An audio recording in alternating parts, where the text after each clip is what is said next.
What we have here could be considered as opposite ends of the spectrum within the same segment. On one hand, we have the thoroughly modern, turbocharged, stiff chassis, sporty BMW 330, and on the other hand, well, we've got the old school, naturally aspirated Lexus IS350 that really doesn't seem to be preoccupied with anything other than looking fabulous. So today we're going to find out if there's any overlap between these two.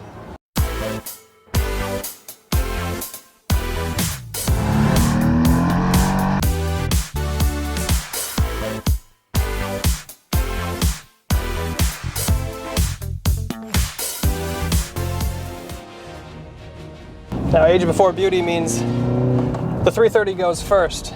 And the BMW 3 Series is the benchmark sports sedan. It has been for decades, and as a result, it takes itself pretty seriously, if not maybe a little bit too seriously. Now, this 330 is down on horsepower by about 50, but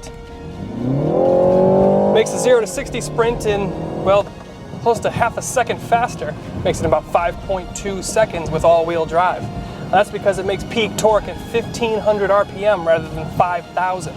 Another thing that helps that is this ZF 8-speed gearbox is one of the best in the business. BMW's tuning department on this thing, bang up job. Well done, guys. And then when it comes to the suspension and the chassis, well, the chassis is about 30% stiffer than the outgoing model, and well, it's always just an eyelash away from about 50-50 weight distribution, so this thing can move around a corner pretty well. Also, BMW's xDrive all-wheel drive system is rear biased, and well, the computer does a good job at knowing where to send that power. What this results in then is a car that seems to have found the sweet spot in terms of power, transmission, and chassis balancing. Now for the Lexus. The IS comes with a 3.5-liter naturally aspirated V6, which means that's 2 more cylinders displacing 1.5 more liters.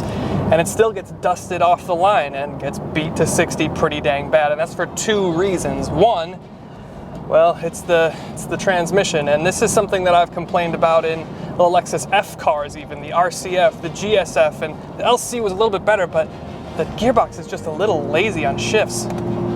And secondly is that all-important snail shell under the hood of the BMW. That turbo spools and it makes peak torque at just under 2000 RPM. That's hardly above idle, and this thing doesn't make peak power until, well, close to 5000 RPM. So all that time that you're revving up and revving out, I mean, that BMW's, it's gone. You're in its rear view mirror by then. And this is a little bit of a nitpick, but something that I always kind of liked in the LC is when you turn it into Sport mode or Sport S or Sport Plus or whatever it is, the center gauge cluster moves over. It gets a little bit more aggressive looking. And the interesting thing is here in this IS, it does that when you turn the car on. So it doesn't move depending on your drive mode. Just a little bit of a nitpick, but something I kind of like, a little bit of that added theater in the LC. As far as dynamics go, this thing has a multi-link rear suspension, so it's not like it doesn't make an effort to be sporty. The thing is, well, you just have to rev it out to get there, and it doesn't sound quite as good as the 5-liter V8, but it's V6, it really shouldn't. And if we're being honest, as compared to that 2-liter turbo, this thing sounds pretty dang good. Now, the interesting thing here, and like dynamically this is proficient enough, but the interesting thing here is you can tell at its heart it's not really designed to be a sports sedan. And that's for one reason, and it's this button right here. Even with the Bridgestone Potenza tires, even with the multi-link rear suspension, the electronic stability control program and the traction control is very invasive. You have to have that off if you want it to do anything.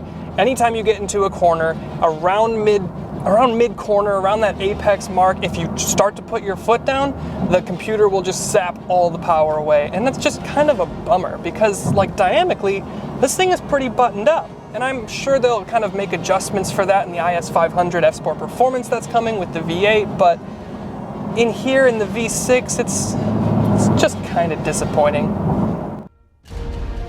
So it's not like the Lexus isn't fun to drive, but it's just not as dynamic or responsive as the BMW. Shocking, I know.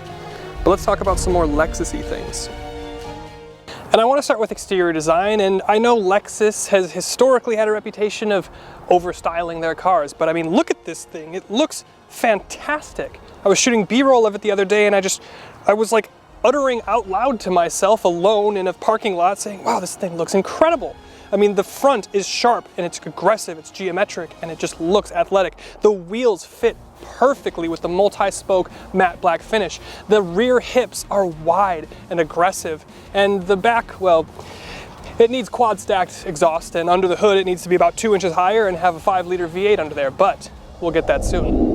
And then the BMW, on the other hand, is, well, it's quintessentially German, especially from a design perspective. It's more mild and understated as historic BMWs have been in the past. You have normal-sized kidney grills. Great. You've got a long hood. You've got typical 3 Series proportions where the driver essentially sits smack dab in the middle of the front and rear axle. You've got your Hofmeister kink on the back window, and, well, around back, it's the same kind of thing. But with the BMW, it's like trying to find a math equation sexy. However, regardless of what revs your engine, it's easy to see the Lexus is making a comeback with scoring big points in the looks department. Okay. And then as we move to the interior, we'll start with Japan, and basically here are the highlights. Back seat is big enough to inhabit normal full-sized adults, although you may not want to drive cross-country. Up front, your driver's cockpit area is tight. You have these kind of center console leather padded things kind of intruding into your knee space a little bit, so it is a little bit smaller. The steering wheel also is a little bit low. I've hit my knee on it a little bit, but other than that, it's very comfortable. The seats are lovely, 3-level heated, 3-level cooled, heated steering wheel, and you've got this wood accenting on the wheel. It's just the build materials and the quality go really, really far, and you have this kind of character design in your door card. That is where Lexus makes its difference. It's in the details.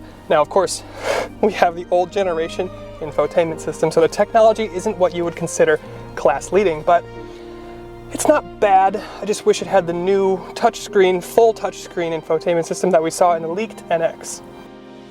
And on that note, let's jump into the BMW. Okay. And then in the BMW, we'll kind of hit you with the same highlights. The rear seat, absolutely big enough to fit adults in there. Same kind of size as the Lexus.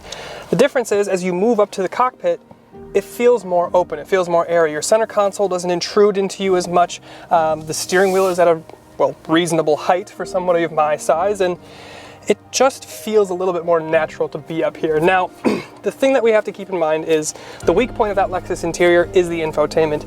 This BMW iDrive system is phenomenal. There's nothing to complain about whatsoever. But then there's the whole thing about build quality and materials and that sort of thing. While it is better quality, I'd say, than an equivalent Mercedes, not quite on Audi standards, but better than Mercedes, the problem that I have with BMW interiors is they're all clones. They're all kind of the same. And while in this, 50-some grand 3 Series, it doesn't bother me, it really would in like a $150,000 7 Series. There's also things to be considered like Lexus's reliability, especially with a naturally aspirated engine. Then there's BMW's potential to get more out of the car with simple modifications. But let's talk final thoughts. And now we've gone through both the cars, and what we're left with is the conclusion that, well, these cars just have different personalities. The BMW is much more modern focused with its technology, its turbocharged drivetrain, and it's incredibly well balanced. At the 330 level, you don't necessarily need to go up to the M340. You can save yourself some money and really enjoy this 2-liter turbo in the body and chassis of this 330. It is fantastic. It's a well-balanced sports sedan for people that maybe can't afford the M340. So it's a great car behind the wheel. And then you get to the Lexus, which is a little bit more old school in the sense that it uses a naturally aspirated powertrain, and likely this is for reliability reasons, and we'll have, the IS500 with the 5-liter V8, and hopefully the ISF with, I don't know, some sort of turbocharged V8. But until we get to that, let's focus on the car at hand. The Lexus clearly has more focus and energy focused on the theater of it. It looks fabulous. The interior is plush, it's luxurious, it's unique, it's comfortable. It's just a little bit different in what it sets out to do. And both cars accomplish what they set out to do incredibly well. For me, I might go with the added theater, the sound that you get from the V6 on the Lexus, the comfort, the uniqueness of the interior, the style. The styling really gets me. I might go with the Lexus, but if we move up to the M340, that would be the BMW. But of course, it's really what you prefer. So if you prefer sport, performance, and modern technology, the BMW is for you. But if you prefer a little bit more flair, a little bit more drama, a little bit more theater, maybe look at the Lexus IS. Thank you guys so much for watching. I hope you enjoyed it. I'll see you next time.